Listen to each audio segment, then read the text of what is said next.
We have some of the best people in the anime business working for us. Who stands out to you? Other than yourself, Justin? Oh, well, thank you.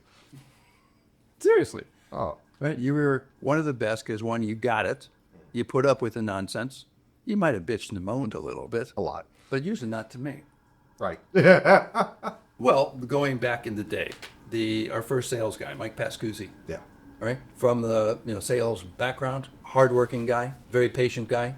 Yeah. He had a sales force of people who had really no interest in anime whatsoever, and he led that force through difficulty, obstacles, etc., and made it happen. Yeah. So going back to your question, how did we get into channels of distribution?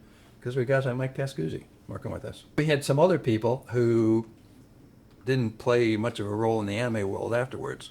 Louis Gersh, Steve Yacht, right? They were on our business affairs, finance kind of side. Okay. Putting in computers, things like that. And very, very talented individuals.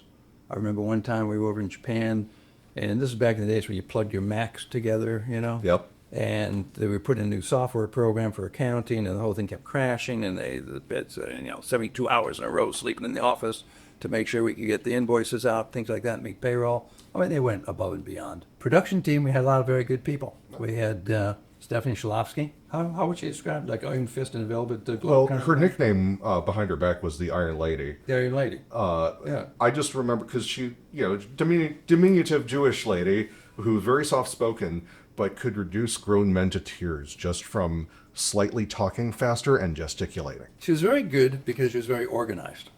Yes. She supervised a number of our office moves, for example. Project management basis. You talk about a person who has the ability to put, 18 different levels of tasks into like 12-month schedules, and each one it composes 10 subtasks, et cetera. And these are assigned to, each different people, and she keeps them on board, right? She keeps them going. And during the entire time we were in business, we never missed a street date. The entire time. 20 years. Never Wow. missed a street date. We are the only company in the home video world, as far as I know, I can say that. I don't know. Paramount didn't do it. Warner didn't do it. All these people had issues. Sony couldn't do it. Columbia, right? We never missed a street date.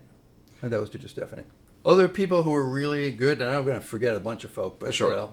C.B. Cebulski. He was a kid from Ohio, right? Had done time in Japan. Sent in his resume. I looked at it and said, oh, kid from Ohio spent time in Japan. Hired him on the spot. Put him in charge of our comic book division, which was newly starting at the time. And he did very well with it. And he did so well, he went from us to other comic book companies. And now he is a high-ranking executive at Marvel. Now, an interesting thing, when we switched, interesting to me at least, maybe not to anybody that's watching this, but to me it's interesting, right? When we switched from the American style, I think it was Slayer's American style, to Japanese, right, style, our Tomari sign, we came up with this original manga, right? Yeah. And that this character in Japanese is Shin for true, right, real, authentic. But when we went into the Manhwa, which is Korean for manga, right, they are like Americans. They read it this way. So we had to come up with an original Manhwa. Chinese character is different.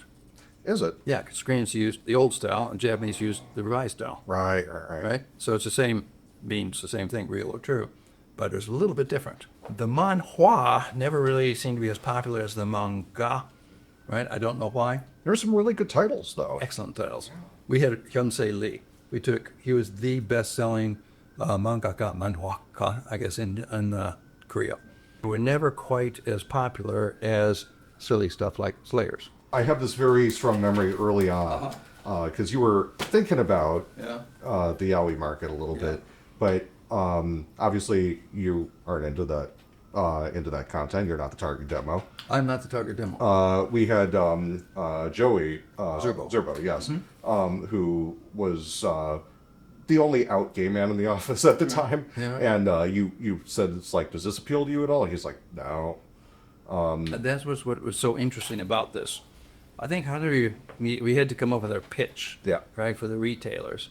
I think it was beautifully illustrated romantic novels, Right. featuring incredibly handsome young men, usually having sex with each other, and the market are winning. That had to blow their mind. Blew my mind. No, when we first started, I said, "Oh, hey, now I got stuff for the gay market," Right. which is why I went to Joey. I said, "Hey, what do you think?" He goes, "No, this does not do it." Were they popular? They sold? They were. Now again, you're in the anime world, right? Yeah. You got the manga part of it, and then within the manga part, you got the basically young girls, Right. reading yaoi. Yeah. Okay, and so it's a small market, and everybody piled in at the same time. Yeah, Because there was a big glut of product. So it was profitable to us. You have to like what you're doing, right? Yeah. So this would be, I must say, this is the kind of product that I was happy we were publishing, but I wasn't taking home at night to read myself. No. As you know, we split adult lines from mainstream lines, so everything was very clearly separated by imprint and name, logos, things like that, so it was never any mistaking which was which. The early days, I wish I did have my Project ACO, where we had to put, warning, contains nudity. Right. Because the people told us they won't buy it if it didn't say that. We were told flat out when we were showing these, do you have a warning label on that? And a warning label for what? Well, look at this. See that? Mm-hmm. Oh my goodness, that is a cartoon boob. And I could see her panties. Pornographic, right? So we had to put warning contains nudity in big letters on the cover, which got us into the retail stores and aroused the ire of many of the fans. And as far as I can tell, half of their complaints were, hey, I bought the darn thing and there was only like one boob scene and a couple panty shots. I got ripped off. That was like half of the complaint. And the other half of the complaint was, how dare you warp the minds of children today by, putting pornography into, cartoons. Right. And then the hardcore fans were resentful. It's like, you're making this all look like porn. You have a lot of, today we call them stakeholders. Right. And the problem with stakeholder capitalism is who's the boss. I'm a more conservative kind of a capitalist. Like, shareholders own the company. Your job is to report to the shareholders. Right. You're your own boss.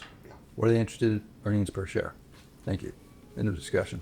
Right. Yet stakeholders, the community, the this, the that, the other. Okay, which one's in charge? Right? And when Manga came into America, they hired a gentleman from the record business, and he sort of took over. I'm not sure how that ended up for Andy, but he ended up running his own production company, and our relations as two companies were never quite as amicable as they were before. Well, he nearly bankrupted the company with Ghost in the Shell. You died about Marvin Gleicher? No, that was before Marvin. Okay. I think that was Andy. Okay. Yeah, they so overinvested in Ghost in the Shell because they were actually on the Seisaku Inkai. Okay. And that film almost wasn't going to happen. So they, thinking they had the next Akira, they threw a couple mil at it. Okay. And it took them 5-6 years to make their money back. But they made the money back. By then, Andy was already fired. But he picked the right title. He did. He got the production going. It still wasn't what they thought it was. It did not do Akira numbers. Well, of course, very few things would have. Yeah, but Ninja Scroll did. Yeah. And they acquired Ninja Scroll for like Nothing. an eighth of the cost. I know. Yeah. So We were bidding on that at the same time, and he got it and we didn't. And you'd ask me, like, which one's got away? Yeah. That was one that would have been nice to have it. Ninja Scroll. Yeah. Yeah. Andy was a visionary. He got it. And luckily for us in the anime business, we had those kinds of individual people spread throughout who were visionaries and got it. Yeah. Right? Kurt at the Manga said he got it. Yeah. So you have people like that that really deserve credit for launching the business.